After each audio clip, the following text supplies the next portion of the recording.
In the early 19th century, a young priest from Siberia embarked on a journey that would carry him across oceans, through frozen forests, and into the hearts of the peoples of Alaska and North America. His name was Father John Veniaminov, later known to the Orthodox world as Saint Innocent of Alaska, the Enlightener of the Aleuts and the Apostles to America. His life stands as a model of missionary vision, pastoral compassion, and faithful intellect, a bridge between the old world and the new. Saint Innocent was born on August 26, 1797, in the village of Enga in eastern Siberia. His baptismal name was John Popov, though he would later take the surname Veniaminov, and excuse me if I'm mispronouncing that, in honor of his beloved bishop and mentor. Raised in poverty after his father's death, young John showed remarkable intelligence and devotion. He studied at the Irkutsk Theological Seminary, earning a reputation for curiosity, craftsmanship, and an aptitude for languages and natural sciences. In 1817, at age 20, he married a pious young woman named Catherine Popova. Even though he was married, he could be ordained to the priesthood. In 1821, he was ordained a priest, assigned to the Church of the Annunciation. Those who met him described a man of energy and humility, scientifically minded, yet deeply prayerful. He would often build his own tools and instruments, study astronomy and mechanics, and craft objects for his parish. Yet Providence had far greater work prepared for him.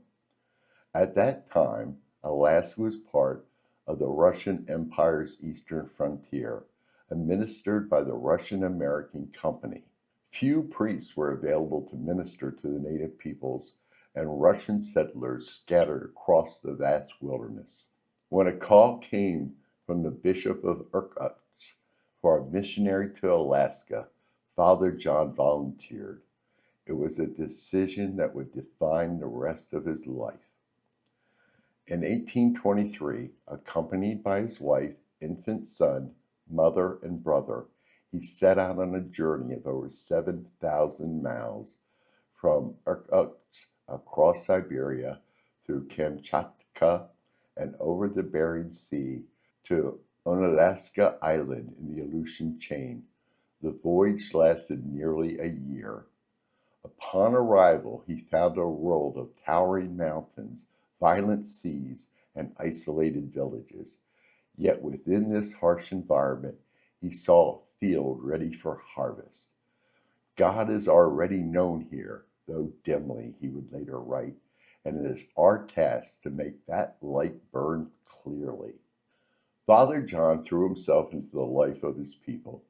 He learned the Aleut language, developed an alphabet for it, and translated the Gospel of Matthew and portions of the Divine Liturgy.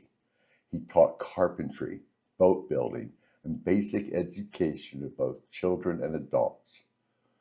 His pastoral style was incarnational. He lived as the people lived, shared their hardships, and valued their culture. Rather than imposing foreign customs, he sought to express the Christian faith through the symbols and rhythms of the Aleut life. He often traveled thousands of miles by kayak or dog sled, visiting scattered settlements, baptizing, preaching, and healing the sick. In 1832, he published a remarkable ethnographic work, Notes on the Islands of the Unalaska District. Written with scientific precision and missionary empathy, it remains a key document in the anthropology of the region. The Russian authorities respected him, not only as a priest, but as a scholar. The Aleut people revered him as a father. Tragedy struck in 1838 when his beloved wife Catherine died of illness. Her death was a turning point. Father John returned briefly to Irkutsk with his children, seeking guidance from the church.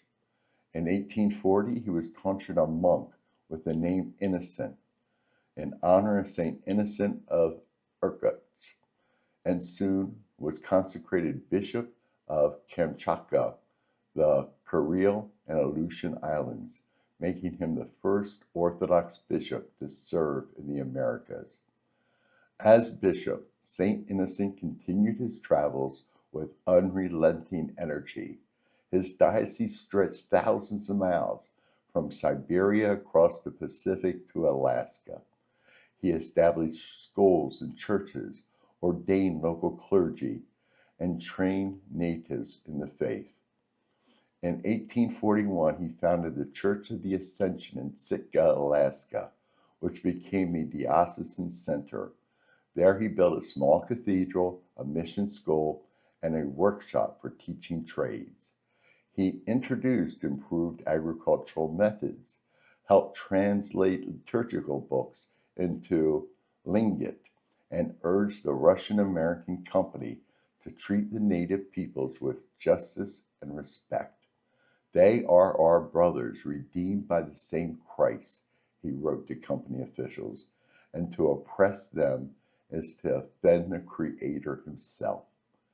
Saint Innocent's pastoral letters revealed a balanced mind, a scientist and theologian united by love of truth. He viewed mission not as colonialization, but as incarnation, the gospel taking flesh in every culture. After nearly 35 years of missionary labor, Bishop Innocent was recalled to Russia in 1858. His health was failing, but his vision had broadened. He saw that the church must organize enduring structures for mission, education, and self-governance. In 1865, he was elected Metropolitan of Moscow and Kolomna, succeeding Metropolitan Filaret. It was the highest position in the Russian church, an extraordinary rise for a man who had once paddled alone among the Aleutians. As Metropolitan, he reorganized the Missionary Society, improved seminary education, and promoted the translation of scriptures into local languages. Yet his heart never left Alaska. Though my body is in Moscow, my soul remains among my beloved children in America, he confessed. Even in old age, Metropolitan Innocent continued to write and plan. He proposed missionary expansion into Siberia, Japan, and China, and supported the mission of St. Nicholas of Japan. He simplified certain church procedures, encouraged parish self-governance, and worked to make liturgical life more accessible to the faithful. Saint Innocent fell asleep in the Lord on March 31st, 1879, at the age of 82, and was buried in the Trinity St. Sergius Lavra near Moscow. His relics were later transferred to the Holy Trinity Cathedral in Moscow. He was glorified as a saint of the Russian Orthodox Church in 1977, recognized as equal to the apostles and enlightener of North America. His memory is celebrated on March 31st, and also with the Synaxis of the American Saints. Saint Innocent's legacy is vast. He is remembered not only as a missionary and a hierarch, but as a bridge between faith and reason, tradition and adaptation. He taught that genuine evangelism means respect for the language and culture of the people, the patient translation of truth into their own idiom, and the personal witness of love. His motto could be summed up in his own words: to bring the light of Christ to others, one must first make it shine within oneself. Today, Orthodox Christians in Alaska, the continental United States, and across the world trace part of their spiritual heritage to his visions. Cathedrals in Anchorage and Moscow bear his name. His writings are studied in seminaries as models of pastoral theology and missionology. Historian Paul Garrett summarizes his life succinctly.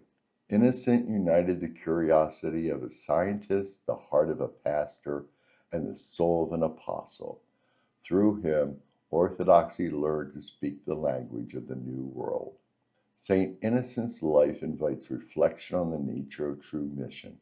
He never sought empire or power, but transformation through humility. He believed that salvation history continues wherever the gospel is lived in integrity and love. As modern Orthodox believers reflect on the faith's presence in America, St. Innocent stands as both founder and example. His story reminds us that Orthodoxy is not confined to geography or ethnicity. It is a universal faith capable of crossing oceans and languages.